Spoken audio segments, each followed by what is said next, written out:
qui m'a plu surtout, en effet, c'est l'humour, la légèreté, la concision, la distance inscrite dans l'écriture. C'est-à-dire, vous semblez toujours nous dire, écoutez, on n'est pas là pour parler de catastrophes épouvantables, de viols, de parents abuseurs et autres thèmes douloureux à la mode.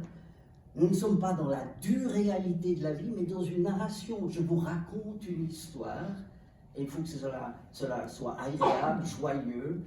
Je vous décris une époque telle qu'elle est, mais surtout telle que je l'imagine, puisque l'époque, c'est quand même 1910-1930.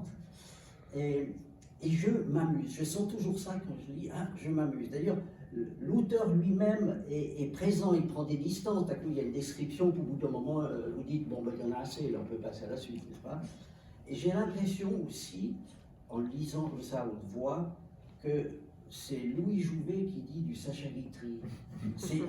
C'est lancé, c'est un rythme qu'on a rarement, avec des portraits, toutes les 3 pages, il y a un portrait extraordinaire d'un personnage.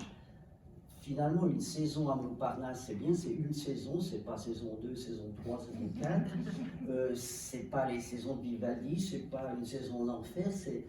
Voilà, il s'est passé cette saison-là, même si elle dure 30 ans, et c'est captivant. Voilà, c'est léger, mais en même temps très bien ciblé. J'imagine que vous adhérez à ce point de vue. Ah ben, tout à fait, c'est une très belle analyse, merci. Non mais oui, voilà, c'est, je suis un peu comme ça, je pense, de nature aussi. Hein, c'est pas, voilà, j'ai un regard sur les choses, sur la vie qui a toujours une petite distance. Ça vient de très très loin. Donc voilà, j'ai cultivé ça. Quant au style même, effectivement, on n'est plus à une époque où on peut se lancer dans de longues descriptions comme on le faisait au 19e. Il faut être un peu plus concis. On est entouré d'images, donc ça va, de ce côté-là ça va. Donc essayer de poser le plus vite possible un décor, un costume et raconter l'histoire. Et surtout raconter des histoires.